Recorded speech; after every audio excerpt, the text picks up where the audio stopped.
Welcome to this video about the Master of Public Administration in Global Diversity Governance in the Center for Trust, Peace and Social Relations at Coventry University. I am Dr. Durukan İmrikuzu and the course director for this master's program. This video will last for about 18 minutes and hopefully will give you an idea about the content of the course, as well as some practical information about teaching and learning modes and assessments involved. As you are here now and listening to this presentation, you might be aware that there is a clearly articulated need to rise to the challenges of managing diversity in our communities and workplaces. This need has naturally become clearer with globalization, but also has become more relevant after worldwide protests against institutional racism, male privilege, structural inequalities, gender pay gaps in our workplaces, and an increasing number of instances of discrimination against minorities in our communities. All types of different organizations and companies working in different industries are now looking for professionals who are qualified to develop, improve, and oversee their equality, diversity, and inclusion agenda. In response to this need, we have designed a program to support mid to senior career professionals from around the world. You might be thinking why CTPSR and Coventry University is the place you should be studying this subject. First of all, CTPSR is a unique research center that hosts a dynamic international team of researchers who are very well known in their fields. And they offer a global understanding and practical expertise in the fields of inequalities, diversity-related conflicts, ethnicity, race, intercultural relations, social cohesion, and multiculturalism.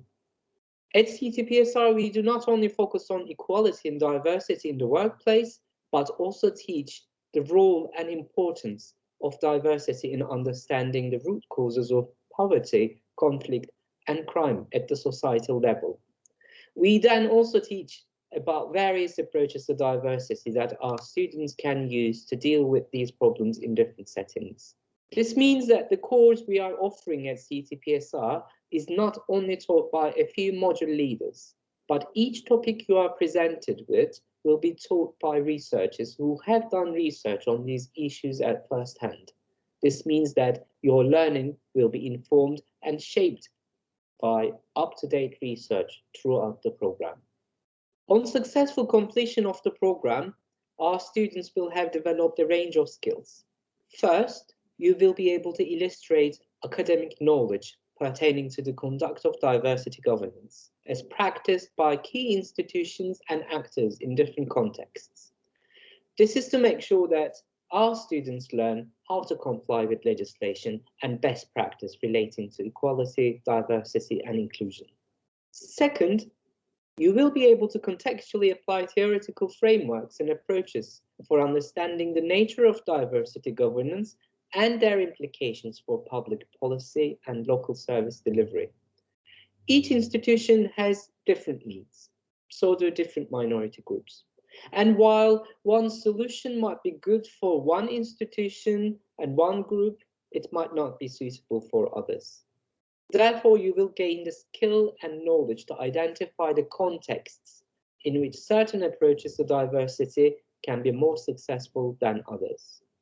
Third, you will be able to critically reflect on different practices and approaches to public policies on the issues of diversity, equality, and inclusion. For example, positive discrimination is a policy that was introduced in the US to make sure that ethnic and racial minorities are represented equally. But this practice is critiqued by scholars who think that it is the upper class member of ethnic and racial minorities who get to benefit from these policies the most. While addressing the imbalance between racial and ethnic groups and between the majority and minority, this policy is claimed to marginalize the worst of members within racial minorities and deepen the problem of inequalities rather than solving it. This raises the need to take class differences into account.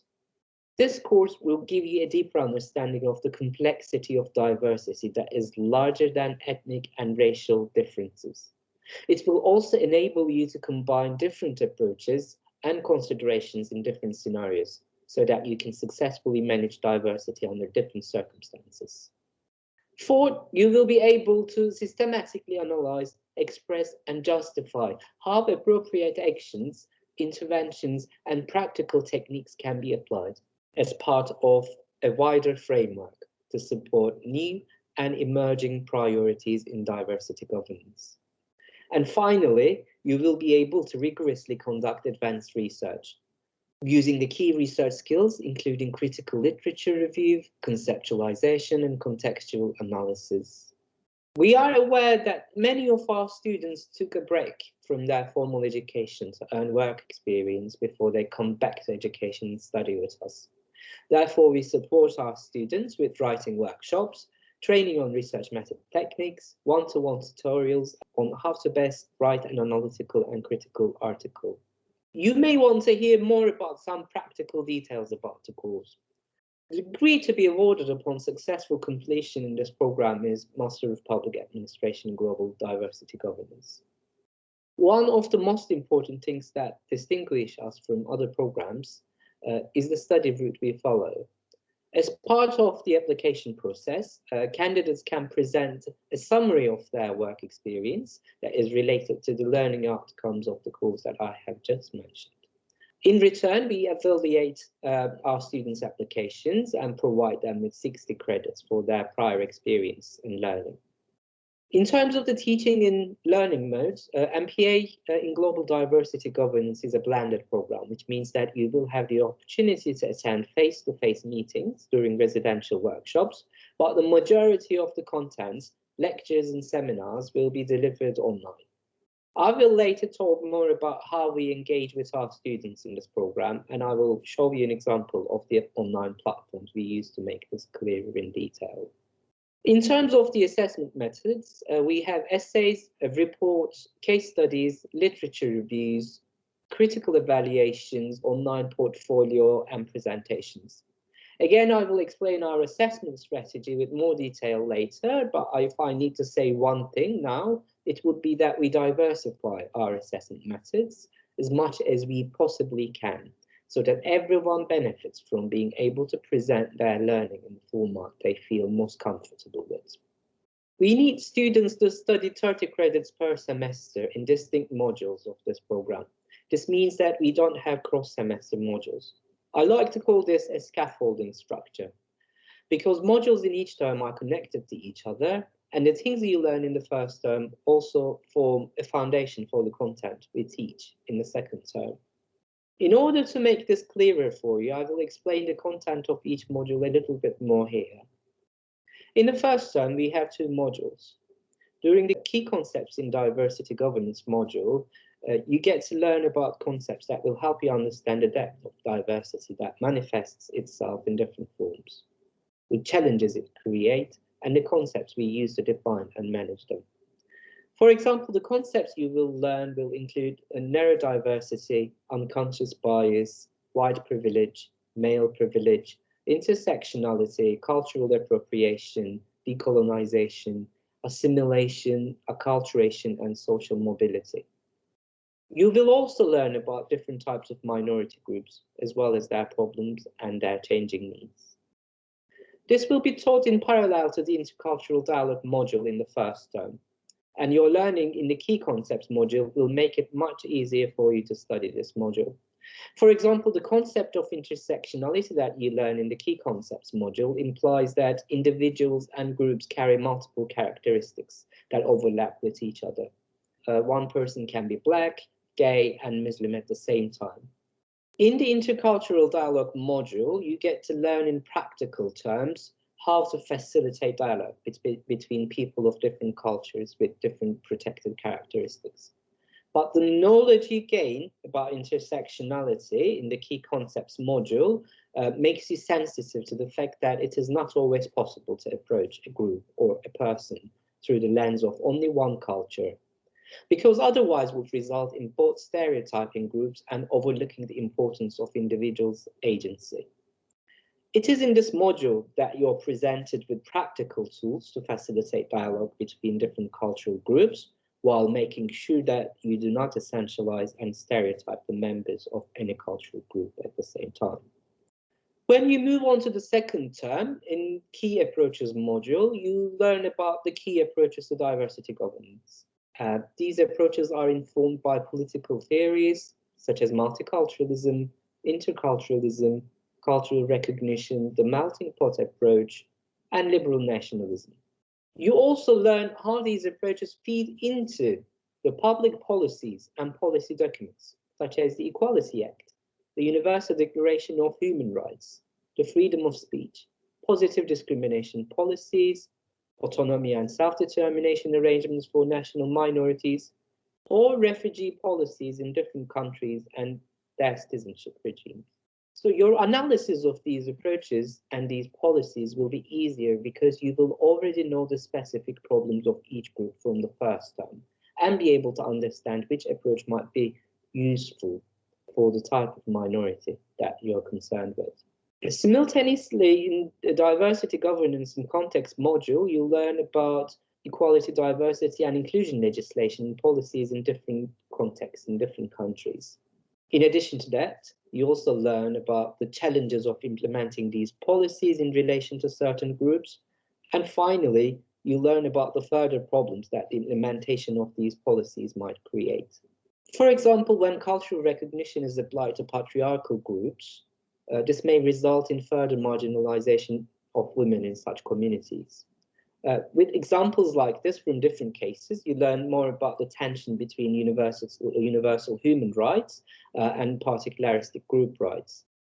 You will question, for example, if human rights are all we need, why do we then need additional minority rights? Another example is that we look at different hate crime legislations in different countries. We focus on countries that do not criminalize hate speech on the grounds of protecting the freedom of speech. We then analyze how the difficulties that this might create can be overcome at micro level in each country. This module about the context is also why the course is appealing to a global audience, as we choose our cases and readings from all over the globe to explain how and why individual countries and supranational organizations might come to prioritize different public policies regarding diversity in different cases. Once you have completed these modules with the knowledge and research experience you acquired through the program in the first year, you move on to the dissertation module, where you focus on the subject that interests you the most and write your dissertation under the supervision of a scholar who's an expert on that topic. To talk a little bit more about our assessment strategy, we have varied forms of formal and informal assessment. But the most important thing to remember is that we use assignments as an opportunity for you to continue learning and to showcase your knowledge in a professional environment. For example, online portfolio and blogs used as an assessment method in 2 modules of this program provides a continuous learning opportunity for you. And it also creates a sense of overall achievements in the course. Students can also later use their online blogs to showcase to employers their professional qualification and credentials on the subject they have attained by completing this program. In terms of providing assignments as an opportunity for you to continue learning, you get the opportunity to send a draft of your work and get feedback from your module leaders before your final submission. So the more you are engaged, the better results you get. This means that we want our students to achieve their best. This is a snapshot of one of the online platforms we use to deliver teaching materials. The platform changes slightly every year, but this is just to give you an idea of what you should expect. In addition to these materials, we have an online discussion platform where we exchange interesting articles with each other, ask questions, and debate on important topics. In addition to these, students and module leaders get together online every other week to reflect on their learning of each subject. Sometimes we invite guest speakers to these meetings. Before these meetings take place, module leaders also send thought-provoking questions to students to stimulate discussion during these meetings. Module leaders also summarize the subject to be covered in each meeting beforehand through videos or emails. One example of these videos can be found on YouTube if you search for Global Diversity Governance Taster Lecture on Hate Crimes. As you can see, for each week, you will be provided with a recorded lecture, PowerPoint presentation, lecture notes, readings, and questions to help you navigate through the week. And you can study these materials in your own time, as long as you are up to date and keep on top of your schedule. Before I finish, I would like to list some of the advantages of studying this program. First, our students who are also working professionals gain credits for their prior learning and work experience in relation to the subjects we cover in this program before they even start their learning journey with us. Second, the advantage of this, that our students come from experience and learn from each other as much as they learn from their module leaders and researchers. Third, we have a student-focused, customized approach for people from diverse backgrounds. So our alumni come from all different types of organizations, which include non-governmental organizations working on issues such as asylum seekers, integration, women empowerment, or LGBTQ and inclusion. These organizations include international ones such as the United Nations and the European Union, looking to solve the problems of national minorities all over the world, or national organizations and state departments such as the National Health Services, Metropolitan Police Service, and the Home Office. We also have some students working in HR departments dealing with the recruitment of people from diverse backgrounds or solving disciplinary issues related to hate crime and discrimination in the workplace. Another advantage of studying with us is that we have a dynamic content development approach that reflects this diversity every year. So before we start teaching, we learn about our students' needs, what cases they're interested in, and how they're planning to use the learning in the workplace. Then we adopt our teaching materials to accommodate those needs and interests. We can, for example, bring in a new focus on the case study that you are interested in, or the sector you are working on, whether it be security, health, politics, or civil society. Then you get the most up-to-date research findings on how the approaches to diversity play out in such settings. Another advantage is that we normally accept a very small cohort of students each year. This means that our students get to have plenty of opportunities to have one-to-one time with their module leaders and researchers to discuss on any questions they might have. And the final advantage of our program probably doesn't need mentioning, but you get to work from the comfort of your home in your own time. Thank you for listening to this video. Hope that was explanatory enough, but if you have any more questions about the program, or if you're interested in studying global diversity governance at CTPSR with us, please feel free to approach us at the email addresses that you can find in the description. Take care.